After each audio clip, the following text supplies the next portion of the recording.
Hi guys! So, itong video na to ay gagawin ko para sa mga mag-a-apply first time or kahit mga second time na ng tourist visa. Actually, para ito sa mga nakakuha na ng tourist visa and ang gagawin na lang is magpa-flight, nakapag-check-in na and everything. So, ngayon, pupunta ka na ng immigration para makuha mo yung boarding pass mo.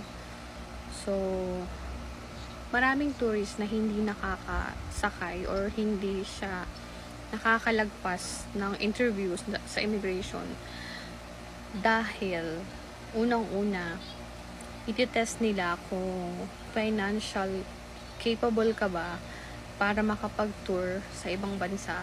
Second, kahit may proof ka ng financial support or financial capability, may ipon ka, may mga bank statement ka, bank certificate ka, as per my experience, it's not enough pala. Kasi, na-upload ako first time, second time, third time.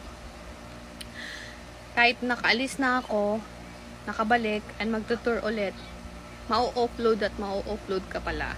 Depende sa pagsagot. So, tsaka depende rin sa tao na kausap mo, actually.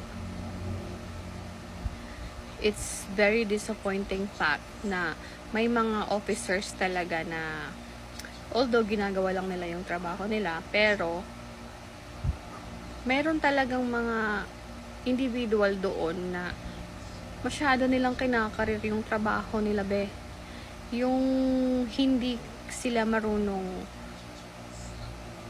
makinig pag feeling nila natapakan na yung ego nila na, well, ako kasi I have everything. It's my second time going to this certain country na magtutour ako for 2 weeks. But then, na-deny ako, na-upload ako kasi medyo natarayan ko na rin yung immigration officer. And siguro, na-visit siya sa akin. Sige, ganyan ka. So, hindi kita papa. So, ginawa niya na rin yung best niya para talagang hindi na rin talaga ako makaalis. So, bawi-bawi lang yan. Pero, hindi yun yung reason. Kumbaga, ito lang is idea lang sa mga magtutour. Kahit second time mo, wag kang makampante. Kasi, may mga tao kang makakahalubilo or makakausap na mismong officer sa loob ng immigration na talagang didikdiking ka talaga. Kung hindi ka niya feel, hindi ka niya feel. Kahit anong ipakita mong mga documents na makakasupport sa'yo na makaalis, it doesn't matter. So, depende kung paano ka makiusap. Depende kung paano ka sumagot, kung paano mo i-deliver yung message mo. I believe so. Try it, just try lang. Siguro maging relax ka na lang, kalma ka na lang, huwag ka na lang sumagot kung ano man yung nasa isip mo, sa isip mo na lang.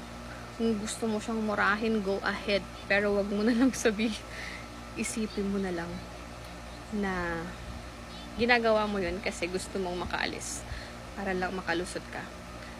Pero yeah. So, sa mga first time naman na tourist na gustong umalis at meron ng visa, meron ng return ticket, kailangan nyo mag-prepare ng hotel booking, two-way ticket, if you can provide yung kung sino nag-sponsor ng trip nyo na yun, kung kayo man, then you have to make sure na you have proof na kaya nyong gumastos ng sarili nyong expenses para makapag-tour kayo. Dala kayo ng bank certificate, bank statement. Kung kaya nyo ipakita yung online banking nyo, then go ahead. Kung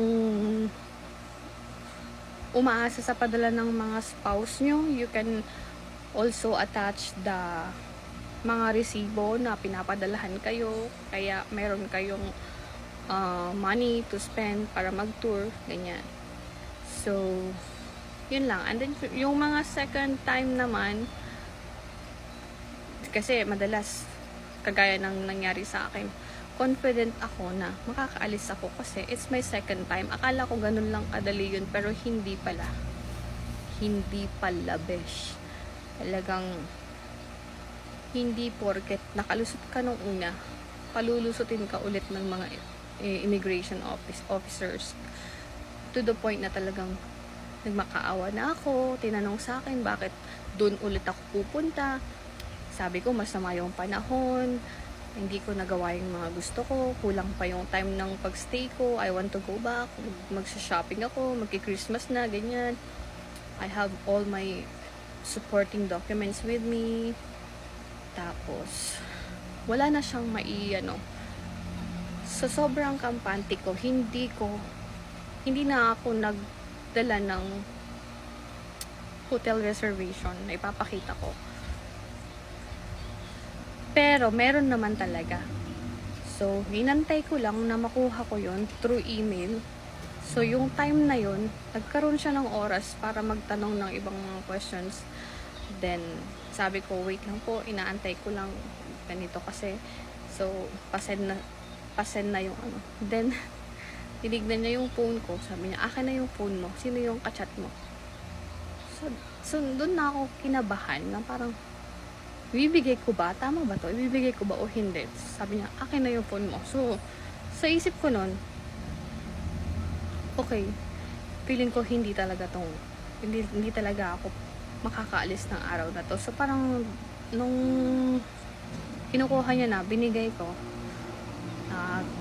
basta siya sa conversation ng kachat ko, tapos, yung kachat ko na yun, na-meet ko na yun dati sa ibang bansa. Then, meron kaming mga conversation about personal lives. May baby siya, may baby ako. Nagtatanong siya ng mga babysitter, ganyan-ganyan. Pero, totoong in-offer niya ako sa conversation namin. Pero, dininay ko yung offer. Kasi, syempre, may baby ako. Bakit ako tatanggap ng babysitting na trabaho? Iiwanan ko yung baby ko para mag-babysit ng iba. So, sabi ko dun sa message, hindi ko tinatanggap yung offer. Pero, hindi niya yun pinakinggan. Pinakita ko pa mismo sa kanya yung message na yun.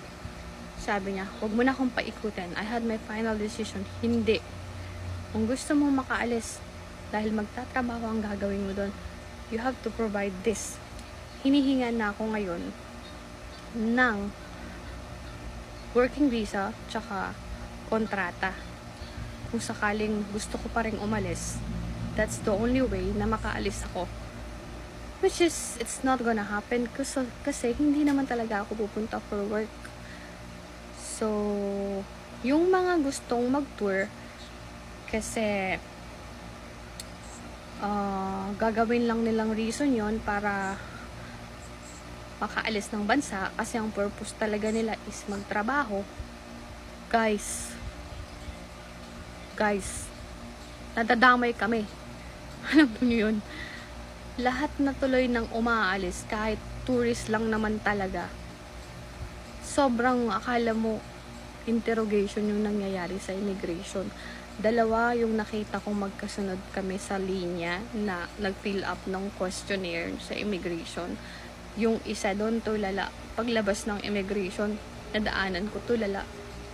Sabi ko, hindi ka rin nakaalis. Sabi niya, hindi eh. Dalawa yung isa naman, nung nagre-refund na ako ng travel tax, nakilala niya ako, sabi niya, hindi ko nakaalis. Iyak siya ng iyak. To think na yung ticket niya is 4 days only papuntang Malaysia as a tourist.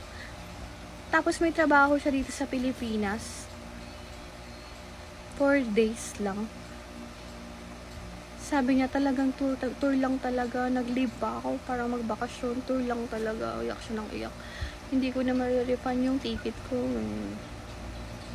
I'm sorry for her. I'm sorry for me. And sa mga totoong magtutour lang talaga na nag-spend ng effort, ng pera sa pag-apply ng visa, nag-spend ng pera sa pagbili ng ticket, be. Ano ba? Pero again, kailangan ko ng